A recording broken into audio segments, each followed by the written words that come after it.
ദാ ഈ ഒരു കറി മാത്രം മതി കേട്ടോ ചോറുണ്ണാനായിട്ട്. നല്ല ടേസ്റ്റാണ്. നമുക്കധികം ഇഷ്ടമില്ലാത്തൊരു പച്ചക്കറി കൊണ്ടാണ് ഇത് ഉണ്ടാക്കിയിരിക്കുന്നത്. എല്ലാ വീടുകളിലും ഈ ഒരു പച്ചക്കറിക്ക് ചിലവ് കുറവായിരിക്കും. അപ്പോൾ ദാ ഇതുപോലെ ഒന്ന് ഉണ്ടാക്കി നോക്ക്, നല്ല ടേസ്റ്റ് ഉണ്ട്. അപ്പോൾ ദാ പച്ചക്കറിയാണ് ദാ ഈ ഒരു ഐറ്റം കത്രിക്ക. അപ്പോൾ ഇത് നന്നായിട്ട് കഴുകിയെടുക്കാം. എന്നിട്ട് ഇത് കട്ട് ചെയ്തെടുക്കണം. ഈ കത്രിക്കായ്ക്ക് ഒരു പ്രശ്നമുണ്ട്, പെട്ടെന്ന് കേടാവുമേ.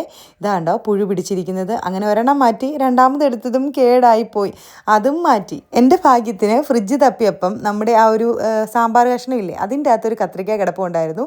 അങ്ങനെ ആ കത്രിക്ക എടുത്ത് ഇതുപോലെ വട്ടത്തിൽ കട്ട് ചെയ്തെടുത്തേ. എപ്പോഴും നമ്മൾ കത്രിക്ക മേടിക്കുമ്പോൾ ചെറിയ കത്രിക്ക നോക്കി മേടിക്കണം, അതാകുമ്പോൾ കേടുണ്ടാവത്തില്ല കേട്ടോ. വലുത് മേടിക്കുന്നതാണ് കേട്. പിന്നെ ഞാൻ ഇതിലേക്ക് കുറച്ച് കാശ്മീരി ചില്ലി മുളക് പൊടി, മഞ്ഞൾപ്പൊടി, ഉപ്പ്, ഒരല്പം വെള്ളം ഒഴിച്ച് ഇതുപോലെ പുരട്ടി മാറ്റി വെച്ചു. ഇനി ഒരു ഫ്രൈ പാനിൽ വെളിച്ചെണ്ണ ഒഴിച്ച് കൊടുത്തിട്ട് ഇതായി ചൂടാകുമ്പോൾ ഇതുപോലെ കത്രിക്ക ഇട്ട് ഫ്രൈ ചെയ്തെടുക്കാം. തിരിച്ച് മറിച്ചിട്ട് ഒന്ന് ഫ്രൈ ചെയ്തെടുത്താൽ മതി. ഞാൻ 2 ബാച്ചായിട്ടിട്ട് ഫ്രൈ ചെയ്തെടുത്തിട്ടുണ്ട്. ഇനി കട്ട തൈര് വേണം കേട്ടോ. ഇത് 2 സ്പൂൺ ഞാൻ ഇട്ട് കൊടുക്കുന്നുണ്ട്. ഈ ഒരളവിന് 1 കപ്പ് കാണുവേ. എന്നിട്ട് അതിലേക്ക് കുറച്ച് ഉപ്പിട്ടിട്ട് ഇതുപോലെ നന്നായിട്ട് അടിച്ച് സ്മൂത്താക്കി വെക്കാം. ഈ കട്ട തൈര് എടുത്ത് എന്തിനാണ് ഇങ്ങനെ അടിച്ചെടുക്കുന്നതെന്ന് ചോദിക്കുന്നവരുണ്ട്.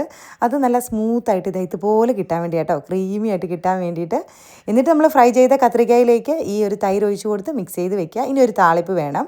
ഒരു ചെറിയ ഒരു കടായിലേക്ക് കുറച്ച് വെളിച്ചെണ്ണ ഒഴിച്ച് കൊടുത്തു, കടുകിട്ടു.